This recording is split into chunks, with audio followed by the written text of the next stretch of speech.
wake up, it's Wednesday, feel the morning light. The world's a bit different, something feels just right. Coffee's brewing strong and the day's brand new. Weird Wednesday, wake up, here's a song for you.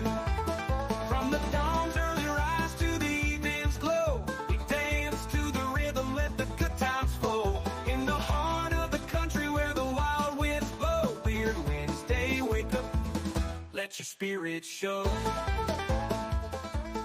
Oh, welcome to Weird Wednesday. We are going live in the afternoon. Instead of a Weird Wednesday wake up, we're doing a Weird Wednesday wake up after your big time lunch that you just had. Friends, we went live this morning and it was terror. I've had less terror in the woods. I've had less terror in the woods, my friends. This technology stuff was going berserk this morning. I couldn't figure out half the stuff I needed to do. And as we ended the show, I was like, this sucked. And I was gonna just let it up. And then when I started looking at it, I was like, this is not no, we're not. And I just took it off. I took it off all the streaming platforms. Everything was just taken down. And I did an interview. I had an interview scheduled, so I did an interview, and I decided after the interview we're going to try this again. So today's Weird Wednesday wake up, we're doing round 2, and we're going to give it another shot here. So instead of a time show for you today, we got maybe a lunchtime show, a midday show, but it's still Hump Day, Weird Wednesday, and I'm glad those of you who are tuning back in with me are here with me on Wednesday. Listen, I talked about it earlier last week. We are doing studio renovations, and I was planning on being in the new Studio B today, but then that's not finished. And so we're here again today, but I'm thinking we might be sitting here for a while because the more I do the show here, the more I kind of like sitting here. So to be determined, but we are doing some renos in here, and we're going to be building another studio in another room. So it's going to be a brand new studio. So we'll have 3 different locations that we can record in, trying to give variety to people and let people kind of just have an experience with us. And so sometimes the table talk idea isn't the most comfortable. So we're going to try to create a studio that's more easy on the eyes, more comfortable, and allows you to feel like you're sitting there on a nice comfy couch with us, unless you're in a construction zone, sitting on a high-rise building you're building and listening to the show. It won't be very comfortable for you, but maybe still easy on the eyes. But nevertheless, we are doing studio renos. Now, friends, this episode brought to you by Merc Merch. Go ahead and get your Merc Merch right now. We have the Mothman, which is what I'm wearing today. I've been trying to sport that in recent videos because I like it a lot. There's a lot of color involved in it. It looks better. And, my traditional default is to go ahead and just do black t-shirts with white lettering and stuff, because that's just I'm very boring and I don't have much style. And well, when we got this one in, I was like, that actually looks nice. And my wife was like, yeah, see what happens when you actually try to spice things up a bit. So we're going to start making it more colorful around the Merc Merch store, but go ahead and check out what we have. We're looking at some new designs here. And hopefully in the fall, we'll come out with a new design, maybe even sooner, but maybe September. I don't know. But definitely, hopefully in October, November area, we're going to come out with a new design. And, let me know in the chat. Give me your opinion. We have people asking for crop tops, all that. I'm not making crop tops, okay? At least not right now. Like everything I make costs me up front. So I'm not going to make crop tops for the 5 girls that asked for it. But if you are looking for maybe hoodies or long sleeve shirts, let us know what you want out of the merch store. Not to say we're going to do it all right away, but we'd like to know what your thoughts are and what you're looking for to get out of when it comes to your merch through Merkle Media. Friends, we did the ARM Media Conference last week, and that was a blast. It was one of those things where I personally gained a lot out of it, and it was just a great time. And, with the ARM Media Conference now behind us, we have another conference that I've been scheduled to go out on, and that is the Phenomenon in Vernal, Utah. It's going to be on September 4th through the 7th. We are going to be out there, Jack and myself. I'll be there for 4 days and I'll be speaking.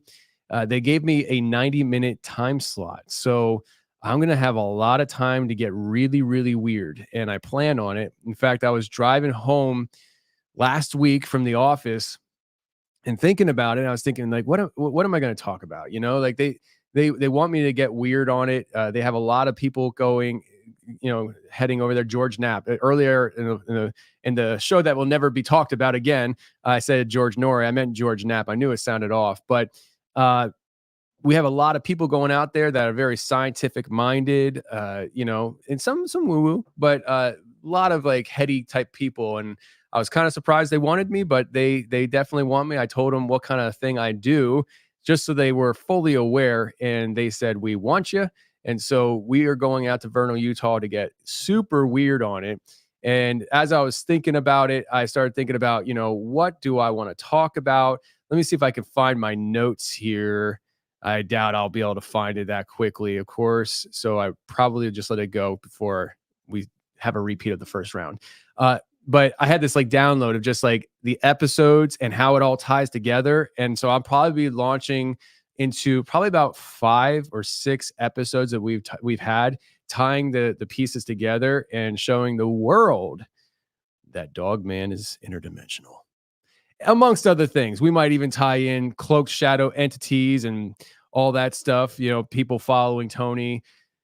We're going to go all over the place, but it's all going to tie together into the very real phenomenon of the other realms, supernatural realms, piercing through the veil, coming through to this side, and then going back and forth and back.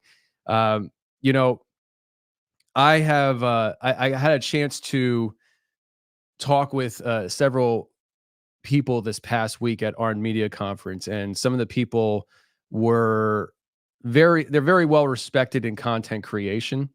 And one of the guys had said that, a lot of times we're already living our content. Why would we not want to convey that to the world, essentially? And it got me thinking about some things that I don't talk about to you guys a whole lot. I do tend to be more on the private side of personal life, especially since I'd say sometime earlier this year, things started really heating up. Some just not so good things happening from my interaction with people who know who I am. And so maybe clam up and kind of cut things off, rightfully so. I took some precautions that I won't undo anytime soon.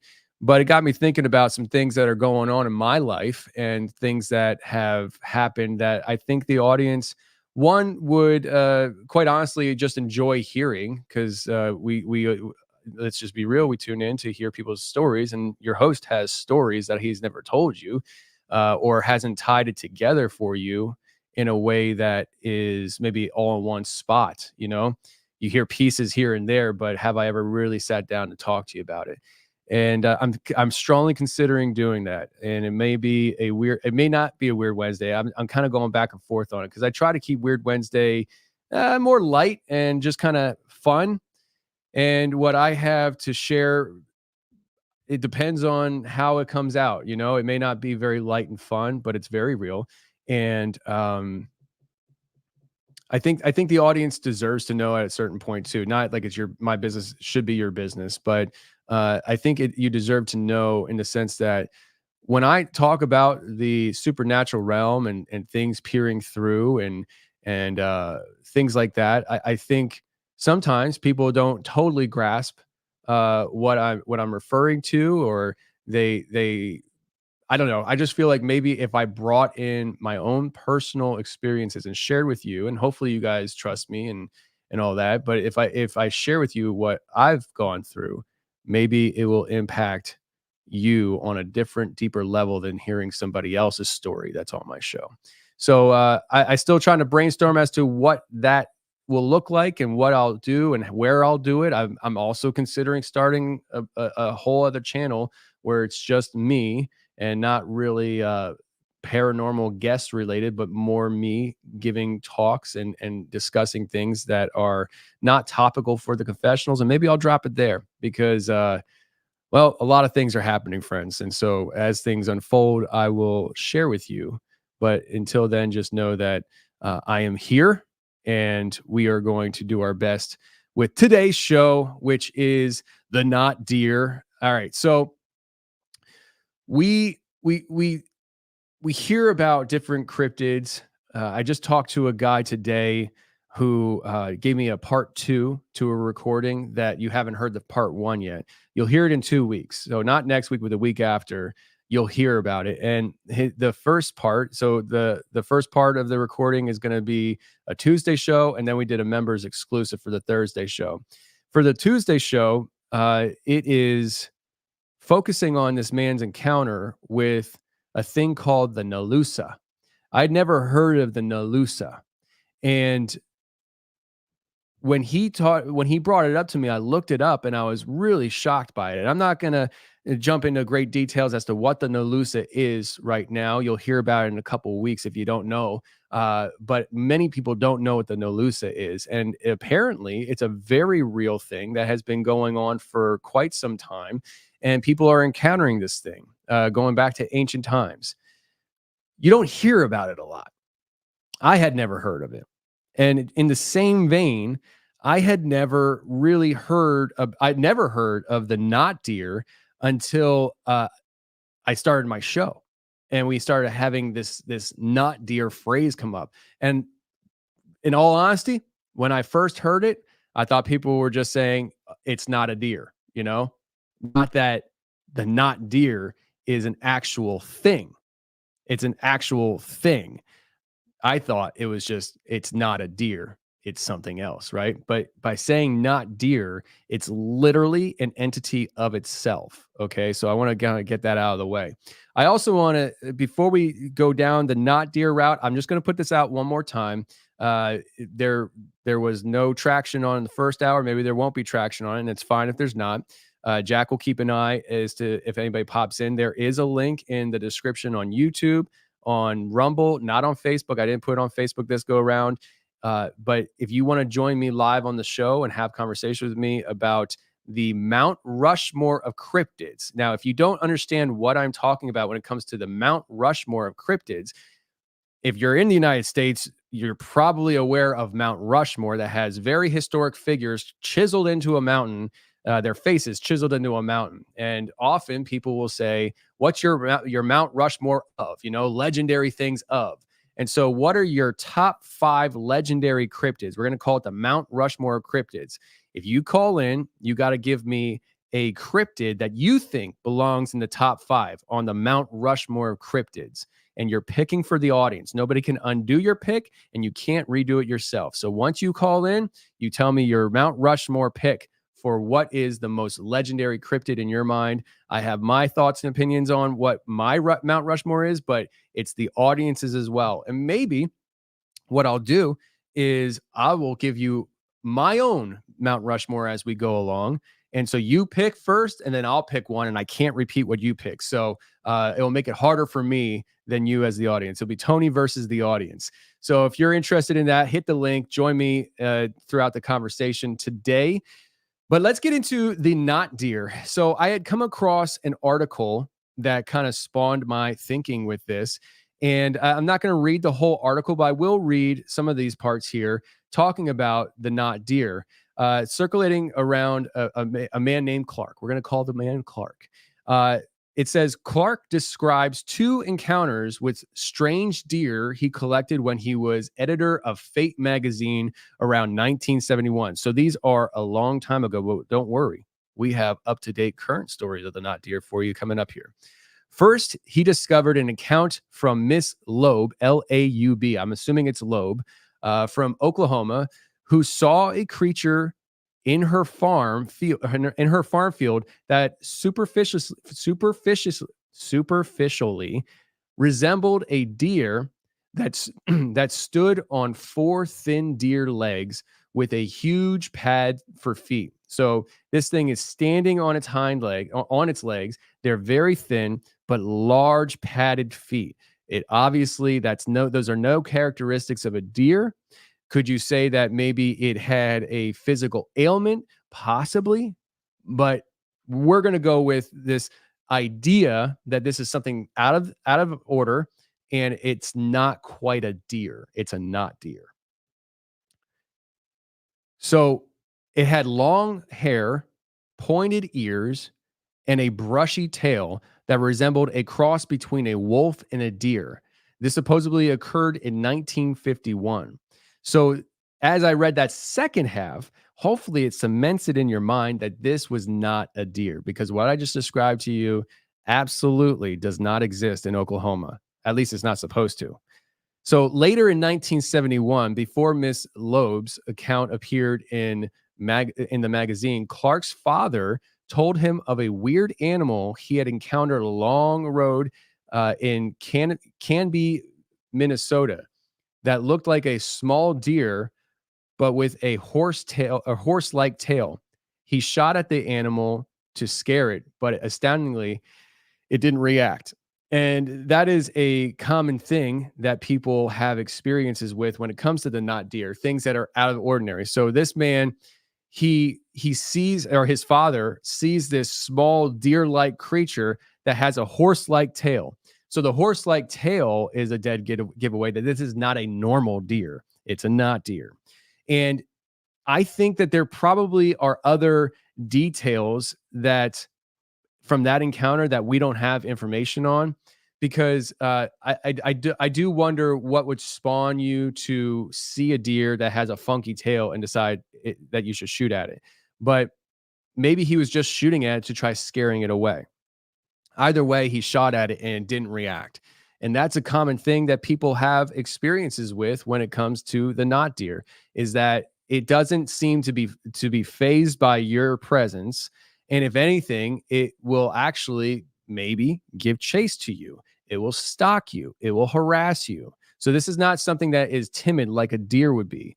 The only other time I've come across deer that didn't act like deer, personally for myself, is when I still lived in Pennsylvania.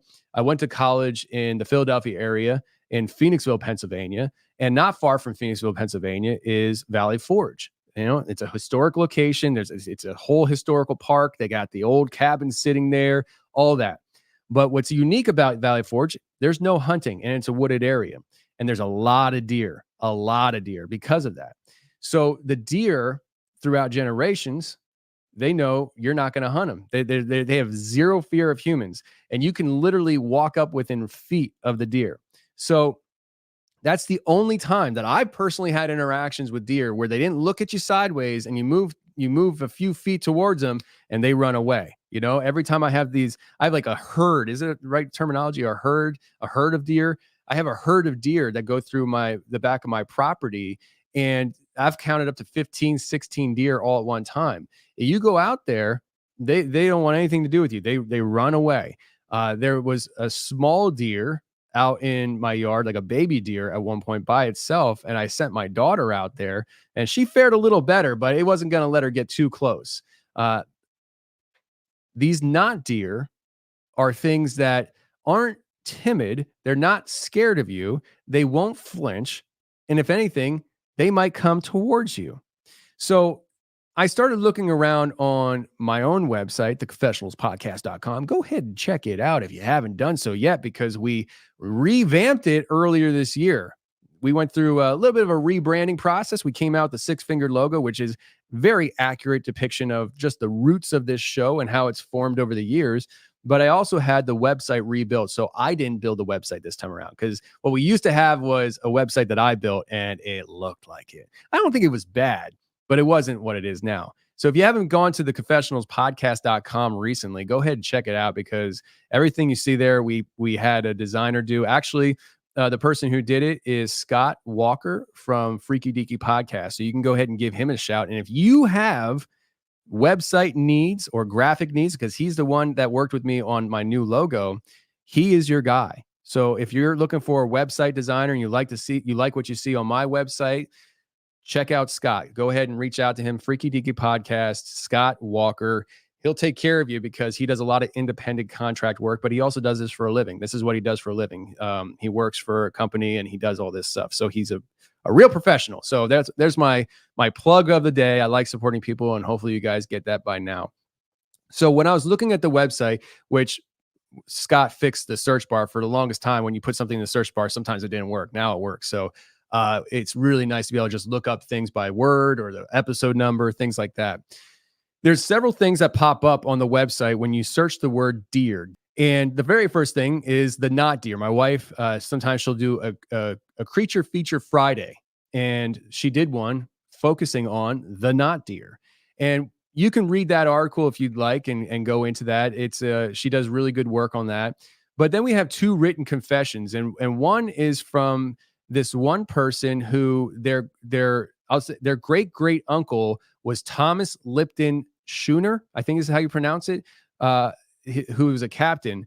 And they recall, I guess this story was passed down throughout the family history, and you can read that if you like, but I'll tell you what generally it's talking about. This person recalls, and by the way, these are most of the written confessions are people who emailed the show, but it's such a small story, or they really didn't have firsthand experience. It was passed on to them. Like this person, we'll make it on the website for a written confession so people can still hear your story. So this person goes and shares with us that their great uncle, who was a captain, was in the tea trade a long time ago, and he went out on his own and started thinking that he had a deer following him, until he realized what he saw before his face was an upright standing deer that should be impossible. And not only is it an upright standing deer, a bipedal deer, but it disappeared. And so the not deer can be something that is physical, it is tangible, it's something that people are experiencing, but it also has supernatural capabilities and aspects to it, like disappearing. Now, we're going to get into a story a little bit later here in a few minutes that I think depicts that perfectly. But before we do that, I want to kind of get into the next written confession here for you, is because I think this is a really cool story. So I'm just gonna start reading it here, and bear with me because it's a bit of a long one, and I try not to read too much of the long ones, but I just think it's a good story. We had a house. This is a written confession again on the confessionalspodcast.com. It's titled "The Broken Necked Deer Man." We had a house fire and had to move in with my grandmother for a time while the insurance was sorted and our new house was built. Luckily, the land my grandmother owns had a old farmhouse near her own home, that she mostly used for storage. It had water and electricity, so we were good to go. The first few nights in the house were very scary for me. Every little pop or flash of light made me think of a fire. I slept between my parents each night.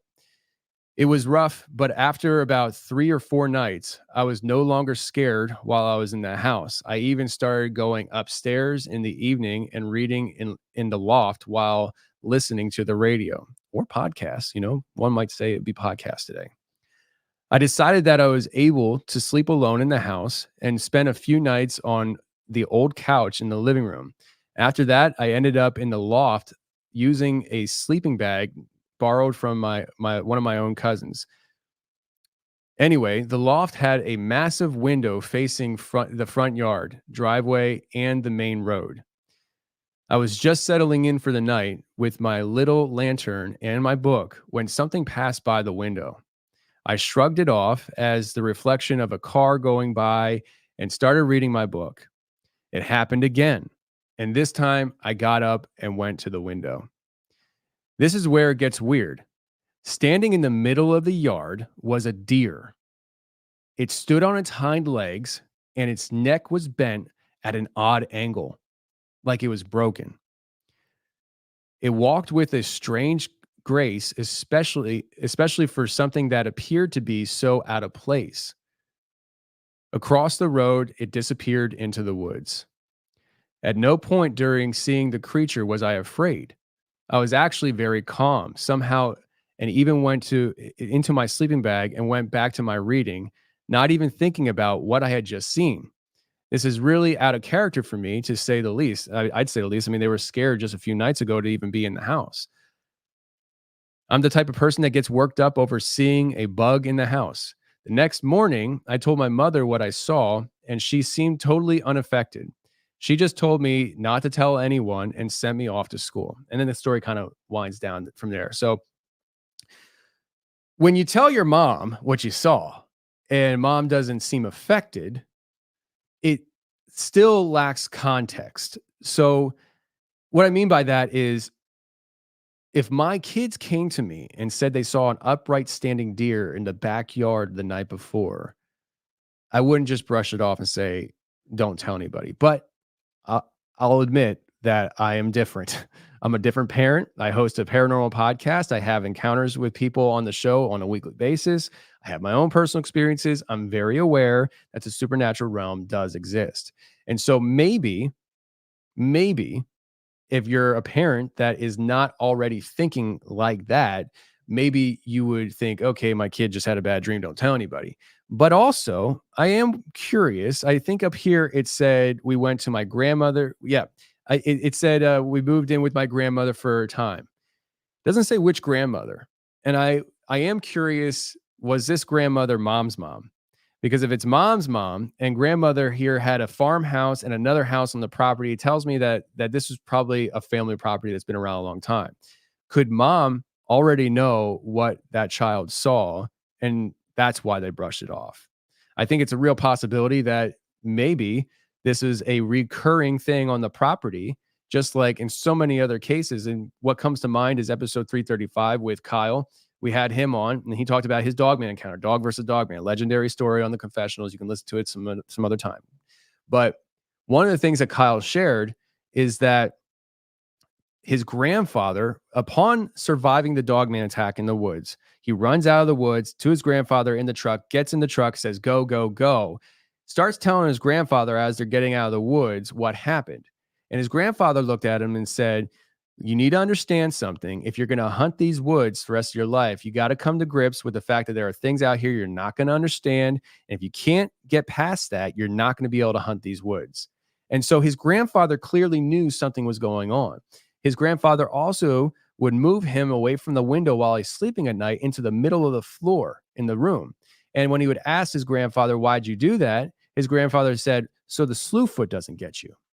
And so Kyle talked about how for the longest time, he thought the slewfoot was a bear because of an old bluegrass song that talked about a bear that would run 90 miles an hour, or maybe jump 90 feet, run 40 miles an hour, something like that. It was like a supernatural bear. And he started connecting the dots. And then he found the original lyrics that talked about an upright running dog. So the lyrics were changed from a bear, or from an upright walking dog to a bear. And so it made sense in his head. His grandfather was protecting him from the dog man as a kid that he later saw in the woods.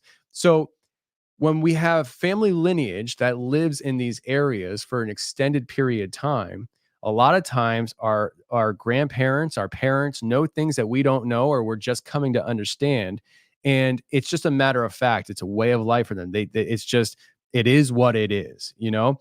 And so this might be a similar situation where mom was saying to herself, yeah, I already know this because when I was a little girl and I lived here, the same thing happened. And I also know what the kids at school said to me when I brought it up. So let me just tell you, don't talk about it, and you'll be fine. So I think there's a real possibility that something like that could be happening in this story. Either way, terrifying experience. People having encounters with upright walking deer that act supernaturally, whether they disappear, it has a broken neck, like, let alone walking on its hind legs, unless there's some kind of physical abnormality where, maybe the front legs are broken, they have to walk on the hind legs. Sometimes you see unusual cases where in New Jersey there was a bear, I forget what the name was, but it was like it was a wild bear, it was a black bear, but it walked on its hind legs, and it would go through neighborhoods, and people knew that this bear, let's just call him Yogi, would walk around the neighborhood, and everybody was familiar with it, and it was almost like a neighborhood pet. Nobody wanted to hurt it, nobody wanted it. Just it had some kind of problem with its front paws, and it would walk on its hind legs. Later on, somebody did shoot it. I don't know if it was a hunter or what, but somebody wound up shooting and killing it. But there are situations where that could happen. Now, we've had episodes on the confessionals that are of the not deer origins, I would say.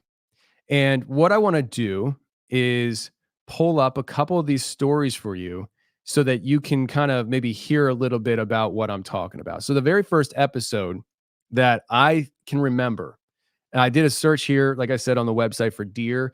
These episodes popped up. I tried racking my brain about anything else that could have popped up that or should have popped up, but didn't. Shout out to Deborah for becoming a channel member. I see you. Thank you very much. But episode 136, I believe, is probably the first time we had a not deer situation pop up on the show, and I didn't know about not deer at the time. I don't think I ever heard of not deer when I recorded this episode. So it's a story about a guy, and I don't remember all the details. There's a longer story. You can go back and listen to it. Episode 136. It said the title is "Trespassers Will Be Shot. Last Chance." Long story short, there was a guy who went out to a quarry partying with friends, decided to go back with friends again. And I think they got turned around. They wound up going up a road that he had never gone up before. And there was I believe, a sign that said no trespassing. And then as you go further down the road, it says last chance, trespassers will be shot. They come across a house, and this house is just out there by itself. And when they inspect the house has furniture that is upside down. And if that wasn't strange enough for you, the furniture that was upside down was on the roof, on the ceiling. So not on the roof on the outside, but on the inside of the house, as if somebody tacked it to the ceiling. All the furniture upside down. Listen, that has a lot of parallels and things you can pull at, the threads you can pull at with that, because of what we're going to talk about next.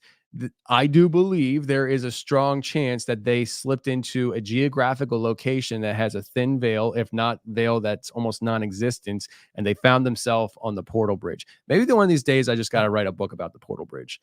I am considering, in fact, I'm 90% sure I'm actually going to start writing books.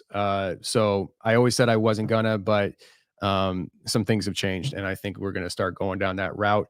I feel like I have things to say, and we're going to say it in a book. So it has a strong reach, because I know some people don't listen to podcasts, but they read books. But nevertheless, I think that the Portal Bridge is something to explore more in deeper detail. But just know that looking back at this story, I think I'm not saying this is the case, especially this guy, if I remember correctly, even at episode 136, wasn't even close to the woo-woo that I was back then. And I'm way more severe now. So take that for what it is. But looking back at the story, I do believe that there is a possibility that there was an accidental slip onto a portal bridge. And I believe this happened in Oregon, if I remember correctly. Now, upon leaving this, I just remembered part of the story. When they left, and I think they left in a hurry, because there was a vehicle that the headlights turned on and started chasing them. They were being chased by another vehicle down a road that said no trespassing. And if I remember correctly, there was gunfire towards them as well. Now, these are younger people. I believe they were in high school or young adults. If that's not scary enough, you find a house with furniture upside down, stapled to the ceiling. There's signs saying, don't come down here, you'll get shot. You're being chased by a vehicle, probably shooting at you. When you look out the side of your window and there's two upright running deer next to your car, now you're in La La Land. Now you're in Bizarro World. You found some kind of weird house out of the Wizard of Oz. You're being chased by some serial killer, and the serial killer doesn't have dogs that it sticks on you. No, it has two not deer running after you. I didn't describe these as not deer in the episode. I'm almost certain of it. I was just like, well, that's really bizarre. That's interesting. I remember this episode sticks out in my head because it was one of those episodes that really started stretching my brain, whatever little bit of a brain I have at this point in life, it was being stretched a lot in that experience because, it's Oregon. I'm prepared to talk about Bigfoot. I'm prepared to talk about weird things, but upright running deer chasing your car and keeping pace on two legs? That doesn't make sense to me, but it's the not deer. These are supernatural creatures. These are supernatural beings that are in existence. People are experiencing these not deer, and we're talking about it today. There's people that talk about the not deer, and including myself, and I think that they could easily overlook the connection to other cryptids like Wendigo or skinwalkers. Skinwalkers, you hear different depictions and different descriptions and definitions as to what a skinwalker is. It really seems to depend on who you're talking to. Is it somebody who's a scientific person that's admitting that the skinwalkers exist? Is it a native person that's been doing it, that's known about it through their bloodline for hundreds of years? It really, you get a wide range definition when it comes to skinwalker. But when it comes to the not deer, we shouldn't be too quick to overlook the fact that the not deer could have ties to supernatural beings that we already talk about, like Wendigo and skinwalkers. Episode 329, we're not going to get into the storyline of that today, but episode 329, I called it Wendigo sighting, and I suspect it's probably another situation where what was seen might have been a not deer, and I just wasn't thinking not deer. There's plenty of times that on the show, somebody's saying something to me, and either what I think later comes to me later, or in the moment, if I don't write it down, I forget because they're already thinking something different. And if I don't write it down, I forget to even bring it up. But I strongly believe that 329 probably has a lot of similar characteristics to the not deer, paralleled with Wendigo and probably even Skinwalker. So episode 329, Wendigo sighting, you'll see it. The show art was done by Garrett Hoover, and he made a great design of an upright running deer with antlers alongside of the road. Fantastic artist, and I'm sure you'll enjoy the story too. Now, episode 442. Shout out to Zach. Shout out to Zach for being a member. And I think, let me just put, instead of looking at the monitor, let me just pull it up here. Zach says, I think I'd just give up if a deer starts chasing me on two legs. Whatever happens, happens. Zach, I like your thought process, and I don't know, man. I think we're all running to the last breath, right? I mean, you had Kyle from 335 running from a dog man. So what's more scary? What's more scary, a dog man or a not deer? Well, the last story I had to share with you, if you're saying a dog man is more scary, the last story I have to share with you might actually change your mind on that. But before we get to that last story, episode 442, called it the Bigfoot Summoner. Again, are you noticing a pattern here? Sometimes when I have people on the show, I think about things later that I didn't think about during the recording. If I would have thought about this during the recording, I might have at least brought it up. But long story short, we had a guy on the show. His name was Terrence, and he's a TikToker. And he's a Native American, I believe in Canada, and he does throat singing. And I'd never heard of throat singing before I came across his video, like the rest of the world, because his video went viral. He goes out in the woods live on TikTok and does throat singing. And often he brings in wildlife. I mean, I can imagine wildlife is like, what the heck is that? But it seems like he calls in deer when this happens. And so he goes live and he starts throat singing, and he has a deer in the background looking. We can say, is that a not deer or a deer? On video, it looks just like a deer. It looks like a doe on four legs staring at him because he's doing some funky stuff they never saw before or heard before. But in the background, you do see something walking seemingly on its hind legs, a black, dark shadow figure behind some bushes. And you do see it. You see it walk, I believe, from right to left screen. And then it comes in through these high weeds and peers in. But in front of it is something else that peers out that seems like it has a white head and standing on 2 feet. What is that? Could it have been a not deer? Jury's still out, but let's just say maybe, because we had deer in the picture, we had Bigfoot in the picture. Why not a not deer? Why not? So the last story I want to share with you here from my show on the not deer is episode 476. Episode 476 was a show that it took me a couple days to actually stop just thinking about it all the time. It was one of those shows where I'm sitting there and I believe this guy in what he's telling me, but it was so hard to wrap my mind around because it was just wild. It was just wild.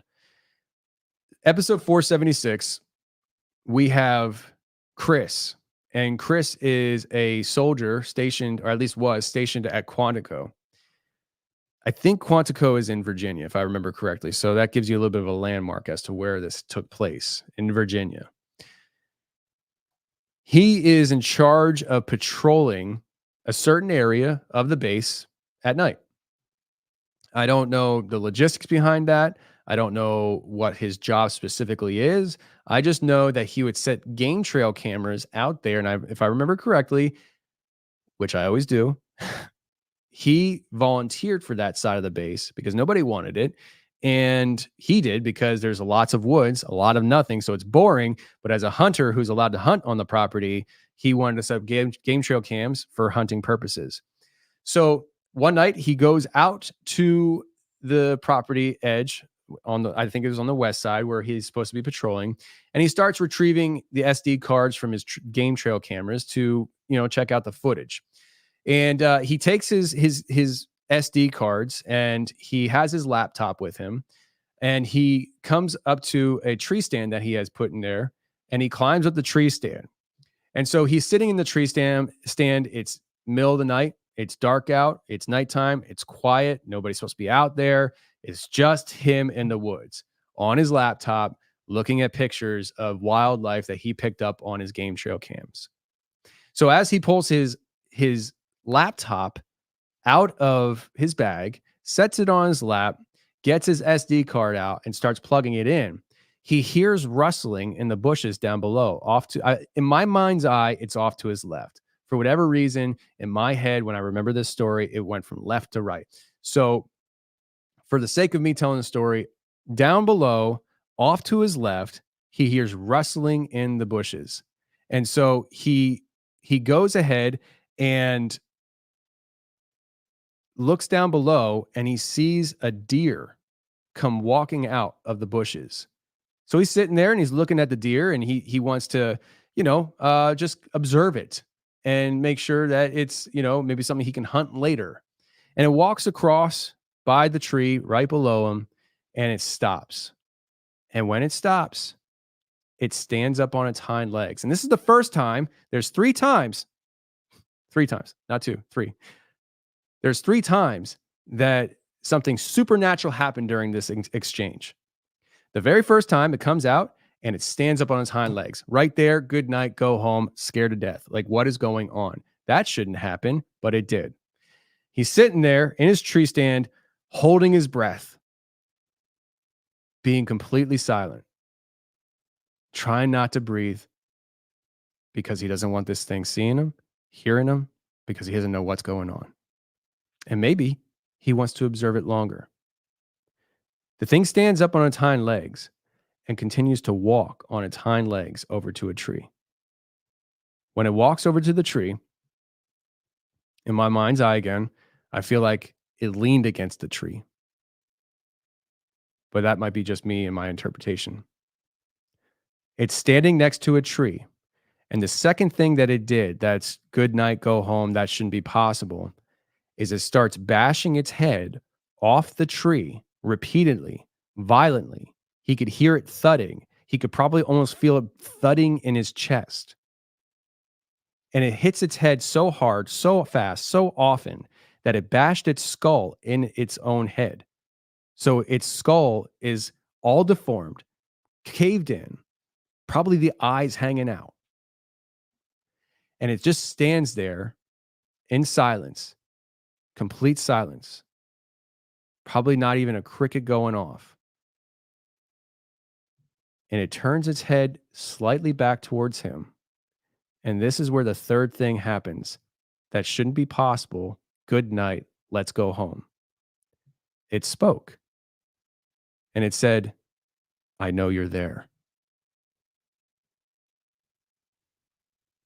What do you do when you see a deer stand up on its hind legs, walk over to a tree, bash its skull in, and then speak to you, "I know you're there"?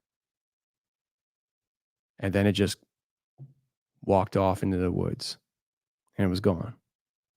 How long would it take you to get out of the tree at that point? Would you just wait for somebody to come looking for you? I would I would probably soil my pants, to be honest with you. So, all right, friends, that's the not deer. And if you want to check out some of those episodes, go ahead and write them down and listen to it on your own time. Honestly, I don't know which ones are which as far as members and public, but I'm pretty sure 476 is a public episode. I believe it is. I'm not trying to, just sit here and try to sell you on all these great stories that are behind a paywall.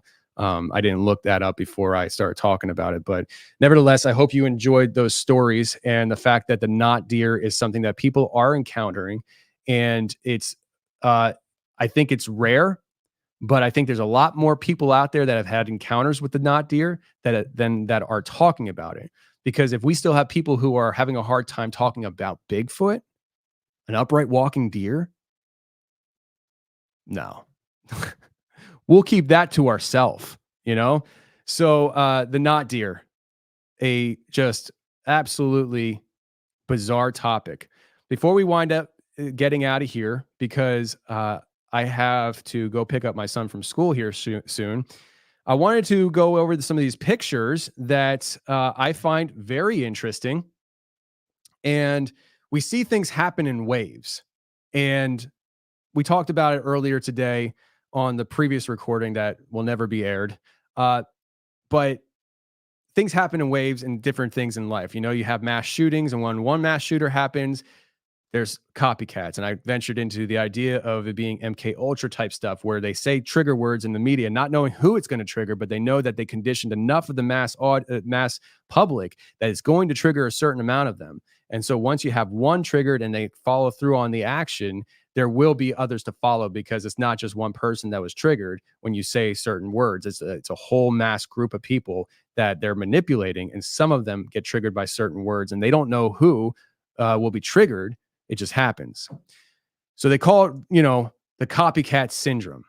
But even on the personal side, we have the waves happening, where when I talk about something on the show, we often see the waves of email come in on that topic. Lindsay, my wife, doesn't have time to listen to the show like you guys do. She's working behind the scenes, but she usually always knows what the topic for that week was because of the emails that come in, which keep them coming. We love you. Thank you very much for that. So one thing that I'm seeing here, and we're going to pull this up, is we have black and white pictures of possible Bigfoot on game trail cam, at least on some kind of candid cam, and within a very short period of time, that I think resembled the Jacobs photo from Pennsylvania. And I believe it's in 2007 when the Jacobs photo came out. I really do believe that the Jacobs photo is probably some kind of weird bear. That's just my thoughts. I could be wrong. I'm happy to be wrong. I'd love for it to be a juvenile Bigfoot. But the pictures that I'm about to show you, I actually question more than the Jacobs photo. So this first image that we have here is out of North Carolina. And this picture is about a week old, I'd say. 7/29, about a week old. This picture was taken. If you look down on the bottom of the screen, we have a ticker right now. If Jack takes the ticker away, you'll actually see the date that this picture was taken out of North Carolina. And there's obvious things that's like makes you wonder, like, what the heck is that? There's things that are off. Is it explainable? Maybe, but let's zoom in here and look at this thing. What I think is interesting about this is one, to me, it does look like it could be manipulated unless it's leaning over weird and the spine can do things that we're not used to. And it kind of just, it's licking its side. Like if you look right here, right here, it looks like a pointed ear. And so maybe it's a dog man. I don't know, but it looks like there's a tail right here. And if you look at this next picture that I have lined up here, it looks like a hind end of a bear to me with a tail right there. The problem with that is this down here. What is that? Bears don't have that extra hinge on the back leg, do they? I mean, I'm not an expert, but my Lord, I don't think that's the bear. So what is that? If it's not a bear, is it a Bigfoot? I don't know if we ever heard about the Bigfoot having back legs like that, but we do hear about Dogman having back legs like that. So I'm interested to hear your thoughts on this picture. Came out of North Carolina. Again, like I said, I think this could either be a manipulated picture where it's edited, but I think if you're going to edit a picture, to be honest with you, you might want to edit it different just for believability, maybe. I don't know. Like, when's the last time you saw something standing on its hind legs with missing its top torso or its head? But if you just look right here, like I said, it looks like pointed ears. So what if this thing was like licking its side or biting on itself and some kind of dog man? Like that's what I choose to believe. It's dog man. Anyways, I'd like to know what your thoughts are. The next picture I want to share with you, though, is from our friend Stacy Brown. He texted me last week, or he called me last week and talked to me about it. Then he texted me this picture that was sent to him out of, I think, Florida. And it's supposedly a maybe juvenile Bigfoot. So let's zoom in here. This is the raw picture that he sent me via text. He has since posted it on his Instagram.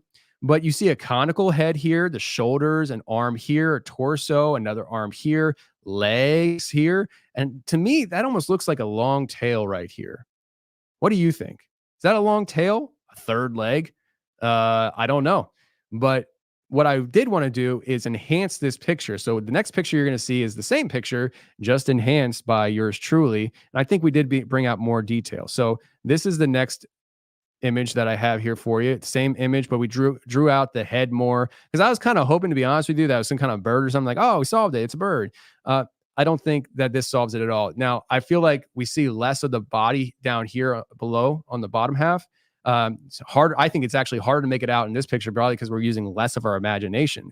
But the top half, you definitely see the conical head, the shoulders, and there's no neck. It just runs right into the shoulders. It looks like it has an arm here, a torso, another arm. So, this happened just last week, not even a week ago. So in a week, we have two pictures that are very similar to the Jacobs photo. And are we going to see a little bit of a wave coming in when it comes to these game trail candid pictures that are being posted online of supposed Bigfoot, dog man? I don't know. But I do think that it was worth sharing with you and letting you decide what you think of it. I think that these pictures often can be left to your own interpretation. What do you see? Not saying that it's pareidolia and that you just give it to your own definition, but in all honesty, there is something there, and you all should be able to give your own thoughts on it. There are pictures out there that look like it could be a Bigfoot, and it's actually a bird up close to the lens, making it look larger than what it actually is. And that's okay. It's okay for misidentification. It's okay if you're a believer in these things and sometimes you misidentify. But that first picture with the back legs looking like a dog man, I don't know. That might be a dog man. And why'd the dog man gift us such a great picture? I don't know. But I'll tell you what. This round of this show went way better than the first round. And so I hope you enjoyed it. The not deer and possible Bigfoot, dogman, bears in pictures. What do you guys think about the not deer?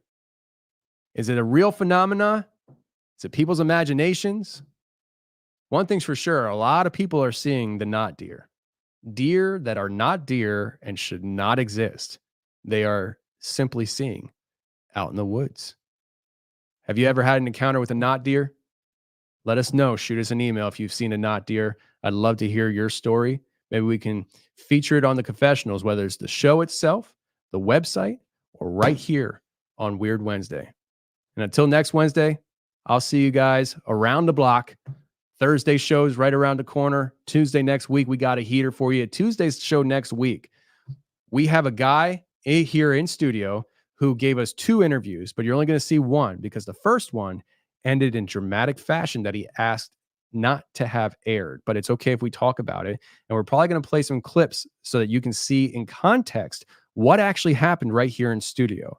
But I, at one point, felt so threatened that I looked over at Jack, told him to cut the cameras, cut the audio. I got up, took the guns out of the office or the studio here, came back in and dealt with something that was not on my bingo card for the day. So that is next Tuesday. And then the next day after that, we'll be right here with you. Weird Wednesday wake up, hopefully a little bit earlier. Until then, I love you guys. Take care.